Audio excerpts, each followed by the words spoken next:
오늘은 그 삼합과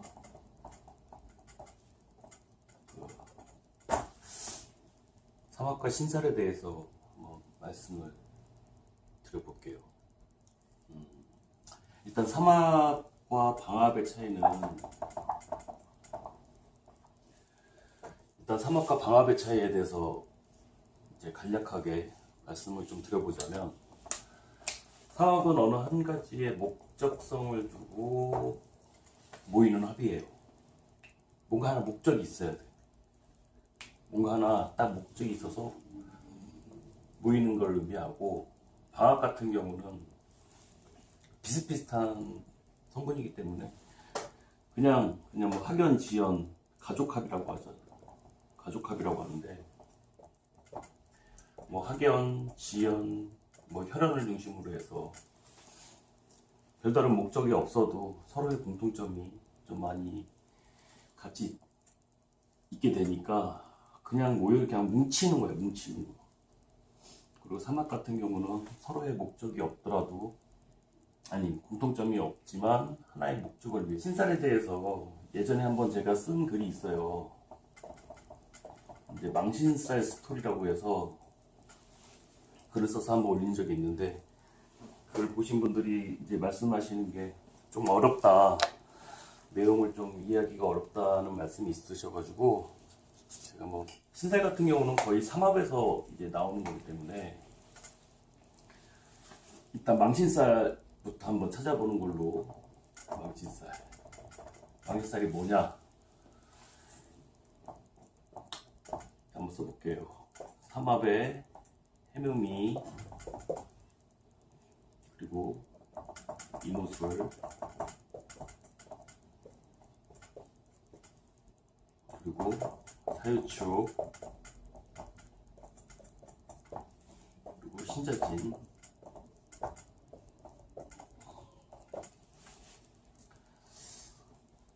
이렇게 서로 다른 방향성을 추구하는 삼합들이 이렇게 있는데, 여기서 망신은 뭐냐? 바로 이 왕지와 비스무리하게 생긴, 왕지 대신에 왕지와 뭔가 비슷하지만 다르게 생긴 음양이 다른 오행을 망신이라고 해요.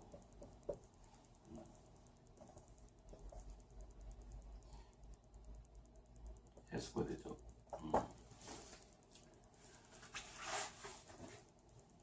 해묘미 입장에서는 인목이 망신이 되는 거고, 이노술 입장에서는 사화가 망신이 되고, 사유축 중에서는 신금이 망신이 되고, 신자진에서는 해수가 망신이 돼요. 그럼 왜 얘네가 망신이 되느냐, 그 스토리에 대해서 말씀을 드려볼게요.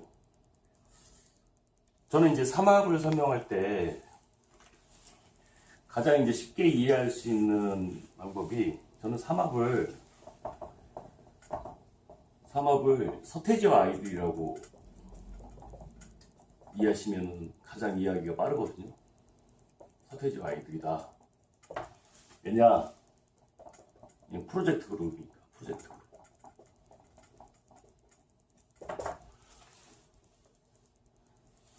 솔직히 서태지와 아이들이 연관성이 별로 없잖아요. 이 서태지가 왕지고, 아이들 중에 이준호가 생지,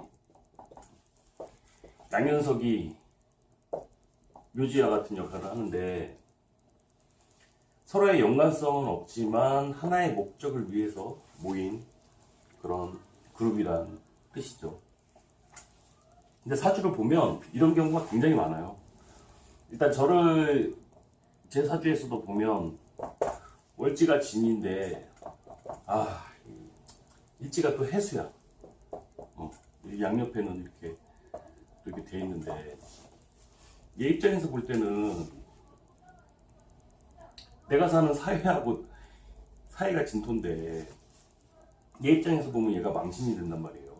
왜 그러냐면, 이 진토는 신자진을 이루려고 하는, 신자진을 꿈꾸고 있는 애인데, 제가 이제 신금 대운이 들어왔단 말이에요. 그럼 진토 입장에서는 내가 사는 사회에서는 신금이 오니까 야 우리 자수만 나타나면 되는데 자수만 있으면 우리 신자진이다. 그리고 막 주위를 살펴봐. 막 주위를 봐. 막 이게 참 그래요. 이게 뭐냐면 사주 내에서 막 이렇게 찾아보는데 없잖아. 근데 딱 보니까 해수가 있네. 근데 좀 비스무리하게 생겼잖아요. 자수 같은 수니까. 그래서 이제 생각을 하는 거죠. 신금하고 같이. 지금 우리 지금 서태지가 없어서 활동을 못 하고 있는데 얘 좀 훈련시키자 이거지. 얘를 훈련시키자지. 우리 얘를 한번 훈련시켜서 우리 신자진을 한번 이뤄보자. 근데 이제 뭐가 다르냐면은 자수는 순수하게 지장간에 임계수를 갖고 있는 애인데 해수는 이렇게 불순물들이 많아. 여기 무토도 절제에 빠져 있지, 간목도 키우고 있지. 얘 때문에 안 되는 거야. 얘가 없어야 돼. 그래야 신자진이 될 것 같아. 그럼 얘네들이 상의를 해요. 신금하고 신진이. 이걸 이제 보통 왕집 빠진 삼합을 이제 반합이라고 하죠. 이제 왕집 빠진 반합이라고 이렇게 얘기를 하는데, 사실 이게 합력이 약해요. 약할 수밖에 없는 게, 서태지 없이 어떻게 이준호하고 양현석이 서태지와 아이들을 만들겠냐고. 쉽지 않은 거죠. 합이 쉽지가 않은 거예요. 그렇기 때문에 주변을 둘러봐서 좀 비슷한 애가 있거나 이렇게 있거나 아니면 운에서 요런 게 이제 생기가 들어오게 되는 경우에 좀 비슷한데 좀 비슷한데 조금 어떻게 좀 수술 좀 시켜볼까 해서 이제 얘가 나서는 게, 얘가 나타나게 되는데 해수한테 그러는 거예요. 야, 너 내가 간목 빼줄 테니까 우리 신자진 하자. 그러지 말고 내가 간목 쳐줄게.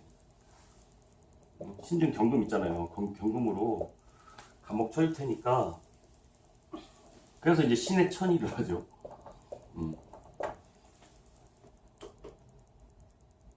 그래서 이제 어영부영 어떻게 끼려고 해요. 해수 입장에서는.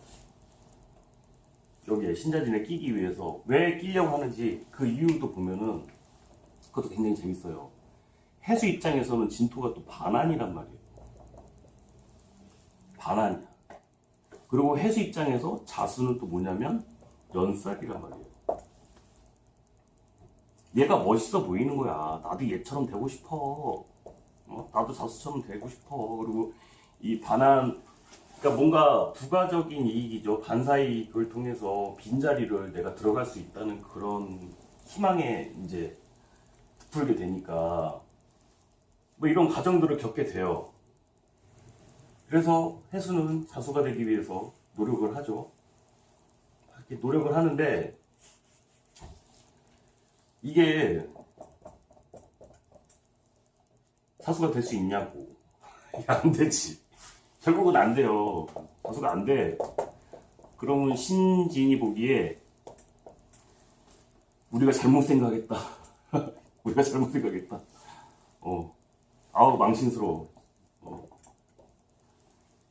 이렇게 되는 거죠. 우리가 봤을 때 얘가 좀 망신스러운 거야. 하는 게. 안 되겠는데. 너 임묘해라. 그냥. 임묘해라.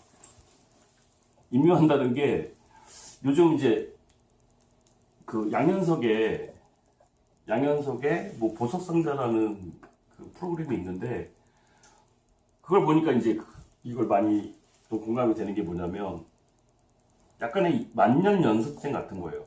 만년 연습생.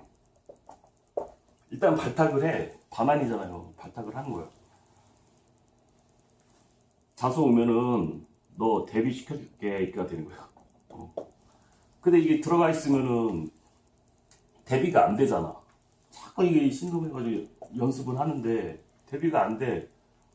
뭔가 신자진이 안 된단 말이에요. 근데 해수 입장에서는 얘가 되려고 스스로 빠져드는 거예요. 스스로.